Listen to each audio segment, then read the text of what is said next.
Bab 6206. Dalam keadaan linglung, Steve tiba-tiba mendongak dan melihat alat pengintai tergantung di sudut langit-langit. Dia segera tahu bahwa dia sedang dimanipulasi oleh Charlie lagi hari ini. Meskipun dia ada di sini jika dia berbalik dan pergi saat ini.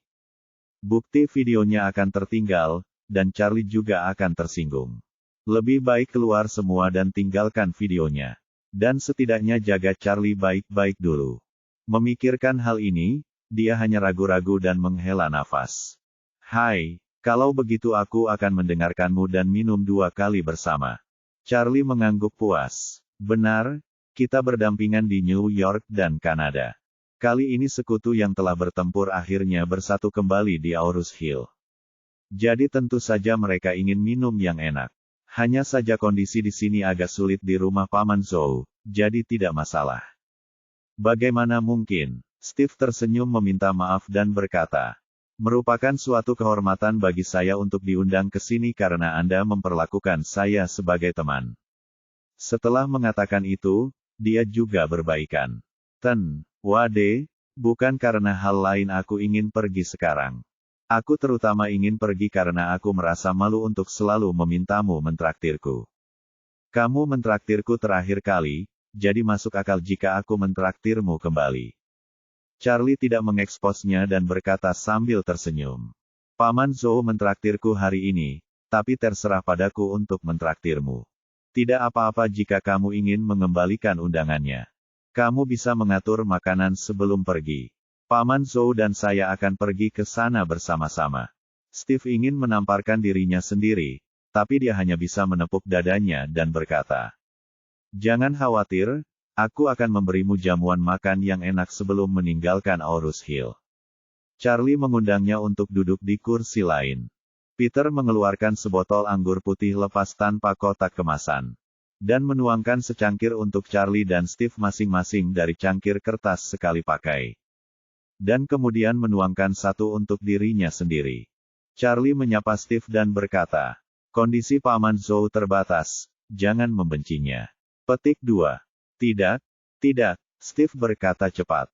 Saya tidak memiliki persyaratan material yang tinggi. Peter bertanya sambil tersenyum, jenis anggur apa yang biasanya diminum Tuan Rothschild? Steve buru-buru berkata, panggil saja saya Steve. Anda tidak harus selalu memanggil saya Tuan Rothschild. Setelah selesai berbicara, dia menambahkan, saya biasanya kebanyakan minum anggur merah, dan kadang-kadang whisky. Peter bertanya lagi, berapa harga sebotol anggur yang biasa Anda minum? Steve berpikir sejenak, untuk wine meja, harga satuannya umumnya antara 10,000 dan 50,000 dolar AS. Untuk jamuan makan penting, biasanya harganya lebih dari 100,000 dolar AS. Peter menunjuk ke botol kaca berisi minuman keras yang dibelinya dan bertanya kepadanya. Coba tebak berapa harga sebotol anggur ini? Steve menggelengkan kepalanya, saya biasanya tidak minum minuman keras Tiongkok. Jadi saya tidak tahu banyak tentang pasar. Charlie di samping tersenyum dan berkata, saya ingin Anda menebak, bukan memahami. Anda perlu tahu berapa harga sebotol anggur ini. Apakah itu masih disebut menebak-nebak? Steve dengan cepat berkata, kalau begitu, saya kira sekitar $3.000. $3.000. Peter menggelengkan kepalanya dan berkata sambil tersenyum. Harganya $7. $7. Steve tertegun dan berseru. Zhou biasanya minum anggur seharga $7. Peter tersenyum dan berkata, saat saya di Amerika. Saya tidak pernah minum wine semurah itu, tapi kemarin saya dengan santai meminta sebotol di sebuah restoran kecil dan menemukan bahwa meskipun wine ini murah, rasanya tidak enak sama sekali. Steve menatap gelas berisi anggur di depannya. Menelan tanpa sadar, dan berkata dengan gugup. Sebelum minum anggur jenis ini, apakah saya perlu melakukan tes untuk melihat apakah ada masalah dengan bahan-bahannya? Charlie dan Peter saling berpandangan dan tersenyum, lalu berkata, minum saja dengan berani. Jika sesuatu terjadi padamu, saya akan mengurusnya. Charlie juga menggema, jangan khawatir. Jika sesuatu terjadi padamu jika kamu minum, aku akan memberimu pil saat itu juga. Peter tersenyum dan berkata, hanya ada 1 botol anggur. Kami bertiga akan meminumnya, kamu tidak akan kesulitan meminumnya. Steve menghela nafas, saya tahu ramuan Tuan Wade tidak mudah didapat. Charlie tersenyum sedikit, belum tentu demikian. Saya selalu bermurah hati kepada teman sejati saya. Apalagi memberikannya padamu. Saya tidak tahu berapa banyak pil peremajaan yang diminum ayahmu yang beberapa kali lebih kuat dari pil yang saya berikan. Steve berkata dengan wajah serius. Ten Wade, kamu tahu, aku selalu menganggapmu sebagai teman. Charlie tersenyum dan berkata, benarkah? Kenapa aku tidak merasakannya? Peter mengipasi api di sela-sela. Saya kira itu karena persahabatan Steve lebih tertutup. Charlie mengangguk, memandang Steve, dan bercanda. Steve, mulai sekarang, kamu bisa lebih lugas dalam mengungkapkan persahabatan, sedikit lagi. Steve tahu bahwa Charlie sedang menggodanya. Jadi dia hanya bisa berkata dengan wajah rendah hati. Jangan khawatir, Tuan Wade, saya pasti akan memperhatikan untuk tidak bersikap terlalu pendiam di masa depan. Setelah itu, dia dengan cepat mengungkapkan sikapnya kepada Charlie. Ten Wade, jika kamu ada gunanya bagiku di masa depan, tanyakan saja. Aku akan melakukan yang terbaik. Bab 6207. Charlie memanggil Steve dan mengikatnya ke perahunya. Meskipun orang ini tidak terlalu baik, dia adalah orang kedua di keluarga Rothschild. Jadi bukanlah hal yang buruk untuk memenangkan hatinya dengan tepat. Terlebih lagi, selama dia duduk di sini hari ini dan minum serta mengobrol dengan dirinya sendiri dan Peter. Kemudian dia akan ditarik seluruhnya ke dalam air. Jika sang patriark mengetahui bahwa calon pewarisnya sedang minum dengan putra Chang Ying, ia akan mengambil si Fang Baozuan dari keluarga Rothschild. Sekarang makan malam dan minum bersama Peter Zhou. Mungkin dia akan membunuh pengkhianat ini dengan pistol.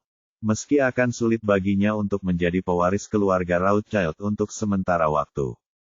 Nilai gunanya masih sangat tinggi. Charlie meminta Helena untuk memanipulasi ayahnya.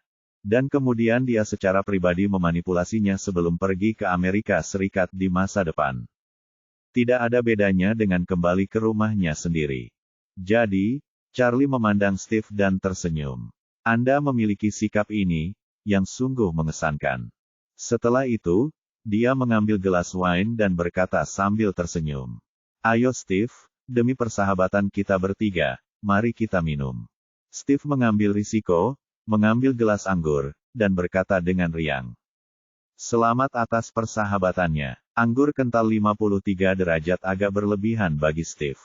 Dan dia merasa kedinginan setelah menyesapnya. Dia menghela nafas, oh, anggur ini sangat pedas. Sama seperti vodka yang saya minum di pesta ketika saya masih muda.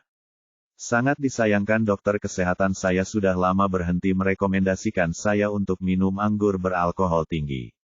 Bahkan anggur merah seperti Romane Conti harus dibatasi. Dikatakan tidak boleh melebihi 1 ons per hari. Setelah itu, dia hanya bisa menghela nafas. Seiring bertambahnya usia, kemampuan bertarungku sudah tidak bagus lagi. Dan bahkan minum pun terasa membosankan. Dulu, kami meminum vodka dengan konsentrasi lebih tinggi dari ini. Jangan takut, itu tidak mungkin lagi. Segala macam masalah kesehatan ringan dan penyakit kronis, berbagai tindakan pencegahan yang diberikan oleh dokter layanan kesehatan lebih kental dari kamus Oxford. Charlie memandang Steve dan berkata sambil tersenyum. Yah, itu mulai menurun pada usia 30. Dan fungsi semua orang akan terus menurun. Pasti akan ada banyak masalah pada usia 50 tahun. Tapi selama tidak ada penyakit fatal, umumnya seperti mobil klasik. Meski ada kendala, namun masih bisa dikendarai. Steve melihat ke gelas anggur dan menghela nafas tanpa sadar. Ketika seseorang mencapai tahap ini, itu akan terasa sangat sulit. Seperti yang Anda katakan, secara bertahap ia berubah menjadi mobil klasik dengan banyak masalah. Bahkan jika tidak ada jumlah uang yang bisa mengubah kenyataan ini. Saya sebenarnya punya banyak mobil klasik. Karena saya memiliki tim terbaik untuk mempertahankannya, saya bisa membuat mereka terlihat sama seperti beberapa dekade lalu. Tetapi sebenarnya mereka sangat rapuh. Bagiannya sudah tidak bisa lagi digerakkan dan hanya bisa ditampilkan secara statis. Bagian yang dapat digerakkan hampir tidak dapat mendukung penggunaan normal. Pada titik ini, Steve berhenti sebentar dan kemudian berkata, "Sebenarnya manusia tidak sebaik mobil klasik, Pak. Mobil bisa diganti suku cadangnya sesuka hati. Jika Anda bersedia berupaya, Anda bahkan dapat mengoperasikan kembali jalur produksi yang telah terbengkalai selama beberapa dekade dan memproduksi suku cadang pengganti yang baru. Tetapi bagi masyarakat, Anda tidak bisa. Aku mampu membeli rumah dan tempat tidur terbaik, tapi aku tidak lagi bisa mendapatkan kembali tidur yang aku dapatkan ketika berumur 20. Saya bisa mendapatkan koki terbaik dari seluruh dunia untuk memasakkan saya makanan lezat. Tetapi saya tidak bisa mendapatkan kembali nafsu makan saya ketika saya berumur 20. Gudang anggur saya penuh dengan makanan terlezat di dunia. Anggurnya enak, tapi dokter kesehatan saya menyuruh saya minum tidak lebih dari 1 ons sehari. Saya meminta seseorang untuk membantu saya menghitungnya. Jika saya hanya bisa minum 1 ons sehari, maka dibutuhkan biaya 6,800 untuk meminum semua anggur yang saya miliki selama bertahun-tahun. Melihat wajah sedihnya, Charlie bertanya sambil tersenyum. Jadi, kamu harus memahami beberapa keputusan ayahmu sekarang. Steve sedikit terkejut dan kemudian berkata sambil tersenyum masam. Memahami, jika saya bisa kembali ke keadaan seperti beberapa tahun yang lalu, saya akan bersedia membayar banyak uang dan melakukan banyak pengorbanan. Anggap saja 5 tahun lalu. 5 tahun lalu, saya bisa tidur setiap hari selama 8 jam. Lakukan jogging sejauh 5 mil, dan putar musik setiap malam. Sekarang, saya tidur kurang dari 6 jam sehari. Saya sudah berhenti berlari selama 1,5 tahun, dan ini menjadi semakin membosankan. Steve menghela nafas pelan. Dengan suara nyaring, dia melanjutkan. Saya baru berusia 50-an dan saya sangat merindukan masa muda saya. Jika saya mencapai usia ayah saya mungkin akan lebih menghargai kehidupan dan kesehatan. Charlie berkata sambil tersenyum, kamu selalu mengira aku menipu kamu. Tapi nyatanya, saya secara tidak langsung membantu Anda menentukan posisi ahli waris pertama. Sejauh yang saya tahu, sebelum ini, keluarga Rothschild tidak begitu yakin siapa pewaris selanjutnya. Steve mencibir dan berkata, kamu benar. Saya pewaris pertama sekarang, tapi ayah saya memiliki ramuan yang Anda berikan, mungkin dia akan hidup lebih lama dari saya. Bab 6208. Charlie berkata, Steve karena kita bisa duduk bersama dan minum serta bersenang-senang. Aku tidak akan bertele-tele denganmu. Untuk saya, tidak masalah siapa yang hidup lebih lama, kamu atau ayahmu. Yang penting adalah siapa yang bisa mencapai kerjasama yang lebih baik dengan saya. Pada tahap ini, ketulusan ayahmu jauh lebih tinggi daripada ketulusanmu. Jadi aku meminta Helena untuk memberinya ramuan itu. Dengan mengatakan itu, Charlie menambahkan, tahukah kamu apa kesibukan ayahmu di Eropa Utara akhir-akhir ini? Tahu sedikit. Steve berkata, sepertinya itu semacam pusat data. Charlie mengangguk dan berkata, saya meminta Helena untuk memberinya tawaran baru. Selama dia bisa membuatkan model AI untuk saya di Eropa Utara, aku akan memberinya ramuan lain. Saat itu, kondisi fisiknya akan naik ke level yang lebih tinggi. Jika dia selalu bisa memenuhi tuntutan saya di masa depan, mungkin suatu saat nanti, kalian berdua akan memiliki usia biologis yang sama. Steve sangat tertekan. Sepertinya ayahnya seperti ini. Dia sudah memeluk pangkuan Charlie melalui Helena. Mulai sekarang, jika Charlie menginginkan dia atau bahkan seluruh keluarga Rothschild melakukan sesuatu, dia hanya perlu mengeluarkan obat mujarab dan meminta Helena mengirim pesan. Dan dia akan mendapat respon positif dari orang tua itu. Dalam hal ini, dia, ahli warisnya, mungkin benar-benar harus mati. Merasa sedikit putus asa di dalam hatinya, dia mengambil gelas anggur dan meminum sebagian besar sisa gelas dalam satu tarikan napas. Lalu dia memandang Charlie dan berkata dengan hormat, Wade, aku memang pernah bermuka dua di masa lalu, tapi aku menjadi sangat menyadarinya. Ini kesalahan saya mohon Anda menunjukkan jalan yang jelas. Jika saya masih memiliki kesempatan, saya akan bekerja lebih keras. Jika saya tidak memiliki kesempatan, maka saya akan benar-benar tenang dan berhenti melakukan apa yang dia inginkan setelah saya kembali. Saya tahu betul bahwa ketika umur ayah saya terus bertambah dan saya semakin tua, pewaris berikutnya di masa depan akan semakin menjauh dari saya. Jika dia menunggu sampai ayah saya berusia 100 tahun untuk menyerahkan kendali, dia sudah melewati usia pensiun. Saat itu, demi perkembangan keluarga, orang tua itu pasti akan melewatiku dan membiarkan putraku berhasil. Alangkah baiknya membiarkan anak saya sukses, tapi jika dia membiarkan adik saya sukses, ini akan sangat menyeluruh. Ini akan berakhir, karena pada saat itu, garis keturunan saya akan ditakdirkan menjadi kerabat keluarga Rothschild dan lambat laun akan terpinggirkan. Oleh karena itu, saya sekarang bersedia bekerja keras untuk Anda dengan imbalan kesempatan. Tapi itu semua tergantung apakah Anda bersedia memberi saya kesempatan ini. Charlie tersenyum kali ini dan berkata, apakah kamu tahu situasi keluarga Fei? Steve berkata, saya tahu sedikit. Charlie bertanya kepadanya, kamu tahu bahwa lelaki tua dari keluarga Fei itu sama dengan ayahmu. Dan kondisi fisiknya jelas semakin memburuk. Setelah pemulihan yang hebat, mengapa dia masih bersedia menyerahkan gelar kepala keluarga kepada Stella Fei? Steve menggelengkan kepalanya dan bertanya dengan ragu. Apakah dia mencintai cucunya ini? Charlie melambaikan tangannya, apakah itu ayahmu? Bukankah dia mencintaimu sebagai putra sulungnya? Kalau dia mencintaimu, belum tentu harus menyerahkan tahta padamu. Jika dia memberi Anda uang tanpa akhir, kondisi kehidupan dan landasan materi terbaik di dunia, bukankah itu juga merupakan tanda cintanya padamu? Steve menangkap sesuatu yang tidak biasa dan segera bertanya kepadanya. Ten, Wade, tolong bantu saya memperjelas keraguan saya. Charlie berkata, alasan mengapa Tuan Fei bersedia menyerahkan tahta kepada Stella adalah karena saya mengizinkannya. Syarat agar dia berumur panjang adalah dia menyerahkan tahtanya kepada cucunya. Jika dia tidak menyerahkan tahtanya, saya tidak akan memberinya pil. Tidak peduli berapa banyak uang yang dia bayarkan, saya tidak akan memberikannya. Saat dia mengatakan itu, Charlie memandang ke arah Steve dan berkata dengan serius. Jika suatu saat kamu membuatku merasa bahwa kamu lebih dapat diandalkan, aku juga akan mengikatkan peluang umur panjang ayahmu padamu. Bayangkan saja, jika suatu saat ayahmu hanya bisa mendapatkannya melalui kamu. Jika kamu memintanya untuk memberimu posisi sebagai patriark, apakah dia akan menolak?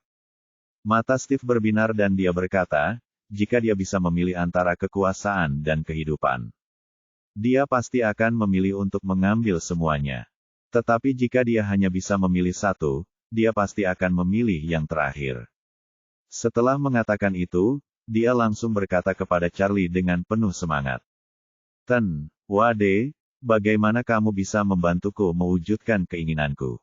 Charlie berkata sambil tersenyum, Steve, persahabatan yang tidak bisa dihancurkan, perlu waktu untuk meredam dan memverifikasi. Tapi kamu tidak perlu takut dengan waktu. Jika saya dapat membuat Anda hidup sampai usia 100 tahun, bahkan jika Anda berhasil naik tahta pada usia 60. Kamu masih punya waktu 40 tahun. Jika aku bisa membuatmu hidup sampai berumur 100 tahun, atau bahkan berumur 120 tahun, maka kamu akan berada di puncak ketika kamu berhasil naik tahta pada usia 60. Steve sama sekali tidak meragukan perkataan Charlie. Ramuannya sangat ajaib sehingga mudah bagi orang untuk hidup sampai usia 120 tahun. Jika benar seperti yang dia katakan, maka dia harus berusaha sekuat tenaga untuk mendapatkan bantuannya. Jika tidak, jika orang yang hidup sampai usia 120 tahun adalah ayahnya, maka dia tidak akan pernah maju. Memikirkan hal ini, dia berkata tanpa ragu-ragu. Ten, Wade, setelah aku kembali dan melanjutkan hidupku kali ini, saya akan bertanggung jawab atas bisnis keluarga di kawasan Asia Pasifik. Jika saatnya tiba, saya akan meningkatkan investasi keluarga di Aurus Hill. Bekerja sama dengan Anda untuk membangun Aurus Hill lebih besar dan lebih baik. Mulai sekarang, Aurus Hill akan menjadi kampung halamanku yang kedua. Charlie mengangguk dan tersenyum. Tentu saja, saya menyambut Anda datang ke Aurus Hill untuk investasi dan pengembangan. Steve segera berkata, itu dia. Anda akan menunggu kabar baik saya ketika saya datang ke Aurus Hill lain kali. Pada hari itu, pasti akan memecahkan rekor investasi asing dalam sejarah Aurus Hill. Bab 6209. Steve sudah menemukan jawabannya. Sekarang Charlie telah menyeretnya ke kapal bajak laut. Dia pasti tidak bisa menjadi tawanan yang mengerang dan mengerang sepanjang hari di kapal. Meminjam kata-kata orang Tiongkok kuno. Berdamailah dengan diri Anda sendiri saat Anda datang. Yang paling penting adalah menemukan cara untuk menetap di kapal Charlie. Apakah dia bisa menjadi pemimpin klan di masa depan hampir bergantung pada pemikiran Charlie. Dia tidak ingin membiarkan dirinya menjadi orangnya, dia hanya perlu membiarkan Helena menjual beberapa pil kepada lelaki tua itu sesekali. Dan pada dasarnya dia bisa duduk di kursi putra mahkota sampai dia meninggal. Oleh karena itu, apakah dia bisa menjadi pemimpin klan atau bisa berumur panjang di masa depan bergantung pada keinginan Charlie. Kalau begitu, kenapa tidak ikuti saja dia? Karena dia ingin mengikutinya, dia harus menunjukkan ketulusan terlebih dahulu. Berinvestasi di Aurus Hill secara langsung adalah cara yang baik untuk mendekatkan dirinya dan uang kepada Charlie. Ketika Charlie melihat Steve mengungkapkan sikapnya, dia tersenyum dan berkata, Aurus Hill adalah tempat yang bagus dengan orang-orang luar biasa. Karena Tuan Rothschild berencana berinvestasi di Aurus Hill. Sebagai penduduk asli Aurus Hill, saya tentu akan menyambutnya dengan hangat. Steve takut Charlie tidak mau mengajaknya bermain. Tapi sekarang dia melihatnya mengungkapkan sambutannya. Dia menghela napas lega dan berkata tanpa ragu-ragu. Dengan kata-kata Tuan Wade, saya merasa lega. Charlie mengangguk dan mengambil sebotol anggur putih yang belum dituangkan. Dan di depan Steve, keluarkan obat mujarab yang menyebarkan darah dan menyelamatkan jantung, lalu memasukkan obat mujarab itu ke dalam botol. Ramuan hitam langsung meleleh saat dimasukkan ke dalam anggur. Mewarnai anggur menjadi warna abu-abu muda. Steve terkejut dan berpikir, apakah ini dimaksudkan untuk dia minum? Segera setelah itu, Charlie mengambil gelas anggur dan menuangkannya untuk Steve. Dan kemudian menuangkan sedikit lagi ke dalam gelas Peter. Steve melihat bahwa apa yang dituangkan Charlie kepada Peter hampir 2/5. Dan yang dia tuangkan untuk dirinya sendiri hanya 1/5. Dia dengan cepat berkata, Tuan Wade, aku bisa minum lebih banyak. Charlie tersenyum dan berkata, Steve, meskipun anggur obatnya enak, jangan meminumnya terlalu banyak. Setelah mengatakan itu, dia menuangkan sisanya ke dalam cangkirnya sendiri. Steve serakah, tapi dia tidak berani mengatakan apapun. Lagi pula, yang kelima tidak ada gunanya. Jika dia bertindak serakah saat ini, dia mungkin akan membuat Charlie jijik. Jadi, dia berkata dengan sangat hormat, terima kasih, Tuan Wade, terima kasih, Tuan Wade. Peter juga tersanjung dan berkata, Tuan Wade, terima kasih banyak untuk ini. Charlie tersenyum ringan dan berkata, Paman, kita tidak harus bersikap sopan seperti sebelumnya. Kami minum ini bersama sebagai cara untuk menyambut Steve di Aurus Hill sebelumnya. Mulai sekarang, dia akan menjadi investor asing teratas di Aurus Hill. Kami juga dapat berkontribusi pada upaya Aurus Hill untuk menarik investasi asing. Itu bagus. Peter mengangguk dengan berat, mengambil gelas anggur, dan berkata, kalau begitu sambut Steve untuk berinvestasi di Aurus Hill. Steve segera mengambil gelas anggur dengan kedua tangannya dan berkata dengan keras. Jangan khawatir, aku akan melakukan yang terbaik. Lakukan semua yang aku bisa. Setelah mengatakan itu, dia langsung menatap Charlie. Lagi pula, jika Charlie tidak berbicara, dia tidak akan berani meminum anggur obat yang diberikan kepadanya. Charlie mengambil gelas anggur sambil tersenyum dan berkata, ayo kita lakukan. Begitu Steve mendengar ini, dia segera mengambil gelas anggur dan meminum minuman keras di gelas tersebut. Begitu anggur masuk ke mulutnya, perasaannya jelas berbeda dari sebelumnya. Meskipun meminum alkohol juga merupakan aliran panas, aliran panas itu pedas dan merangsang. Namun anggur obat ini memiliki rasa hangat dan bergizi. Setelah meminumnya, setiap pori-pori terasa sangat nyaman. Bagaimanapun, ini adalah pil pengusir darah dan penyelamat jantung yang telah ditingkatkan dengan kuali obat. Kemanjurannya lebih dari 2 kali lipat dari versi paling awal. Jadi pil kelima ini setidaknya bisa mengembalikan Steve ke keadaan seperti 2 tahun lalu. Kali ini, dia merasakan efek obat yang luar biasa. Dia tidak lagi lelah. Duduk di kursi, ia tidak lagi merasakan pegal di punggung atau bokong. Bahkan matanya jauh lebih baik dari sebelumnya. Tampaknya lelaki tua ini telah melihat kemajuan besar dalam hal derajat.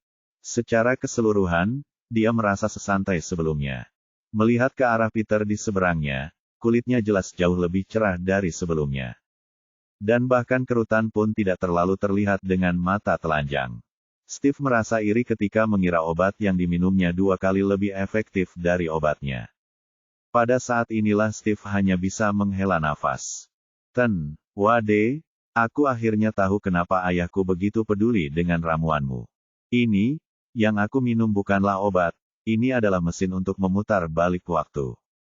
Charlie tersenyum dan berkata, Steve, ingat satu hal. Siapapun yang hidup lebih lama adalah pemenang sesungguhnya. Jika kamu beruntung, hidupmu belum setengah jalan. Dan hari-hari ke depan masih sangat panjang. Dengan demikian, kemungkinannya tidak terbatas. Steve segera berdiri dan membungkuk dalam-dalam kepada Charlie. Saya harap saya dapat memiliki kesempatan untuk bersama Pak Wade dan mendengarkan ajarannya sepanjang waktu. Bab 6210. Saat Charlie bertukar kacamata dengan Peter dan Steve, Jacob menemukan hotel ekspres murah untuk menginap. Dia tidak berani memberitahu putri dan menantunya bahwa dia akan kembali ke Tiongkok, dan dia tidak mau mengeluarkan lebih banyak uang untuk akomodasi. Jadi dia hanya bisa bermalam di hotel cepat dan pergi ke bandara besok pagi untuk terbang kembali ke Dubai menemui istrinya. Setelah mandi di kamar mandi yang berjamur dan bau, Jacob berbaring di tempat tidur lusuh, air mata kembali mengalir tak terkendali. Dia telah melewatkan banyak peluang baik dalam hidupnya.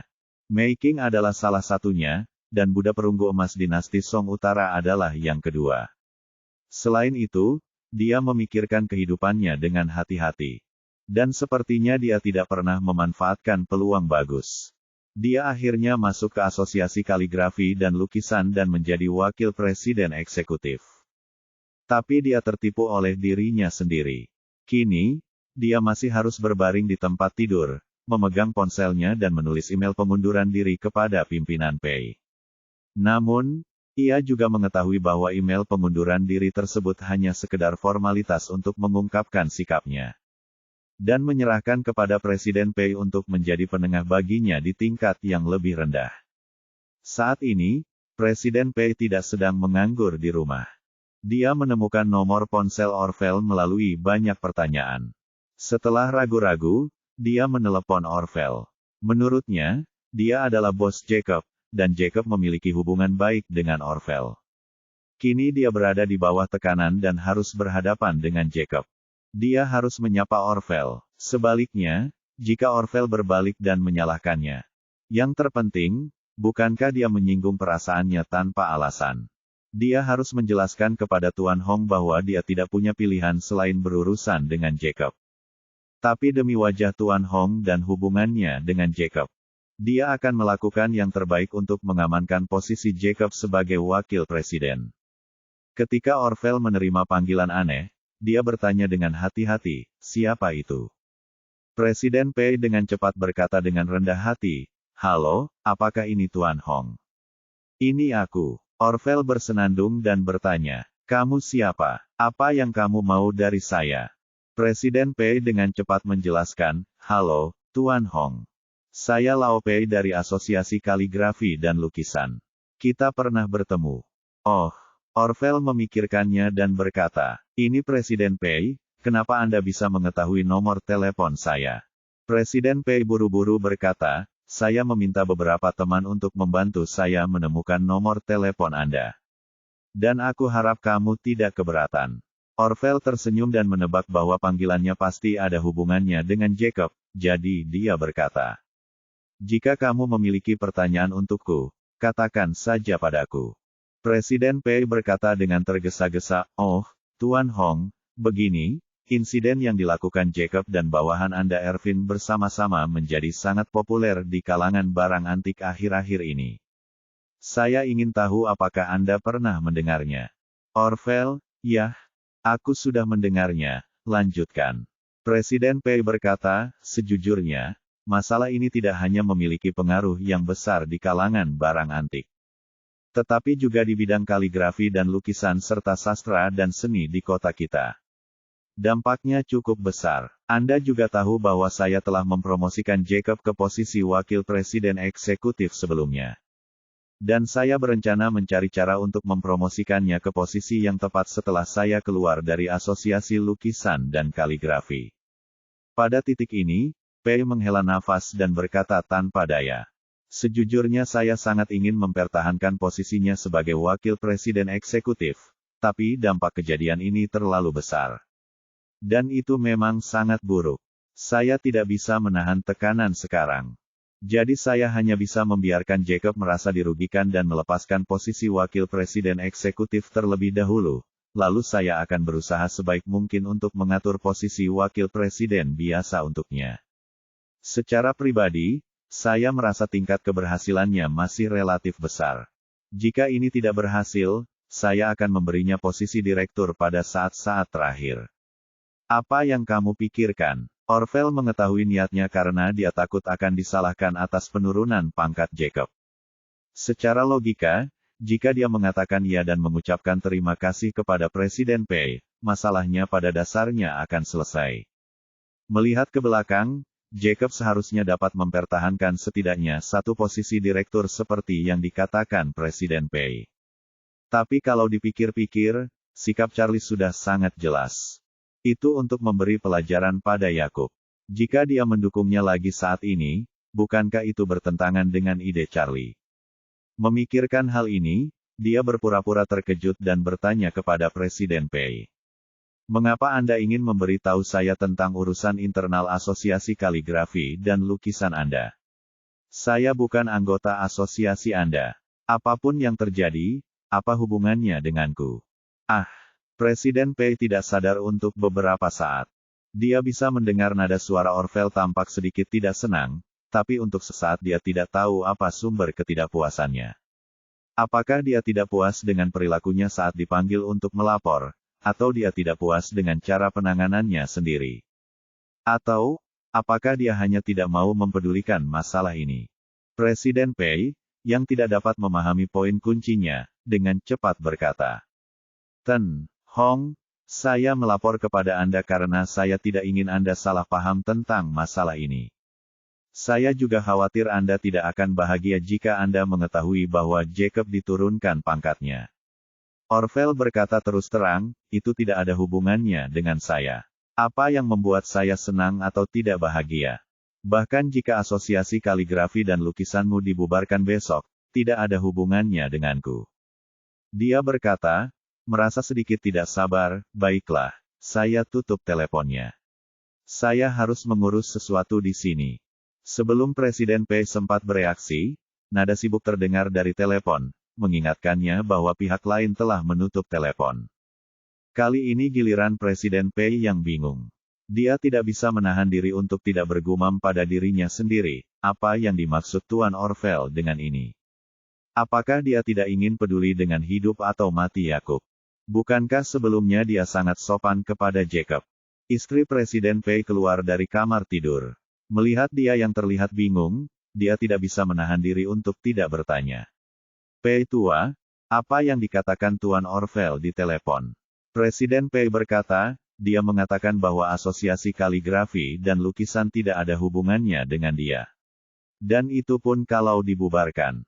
Itu tidak ada hubungannya dengan dia." Istri Presiden Pei langsung berkata, "Apakah perlu memikirkannya? Dia pasti tidak tertarik dengan urusan Jacob."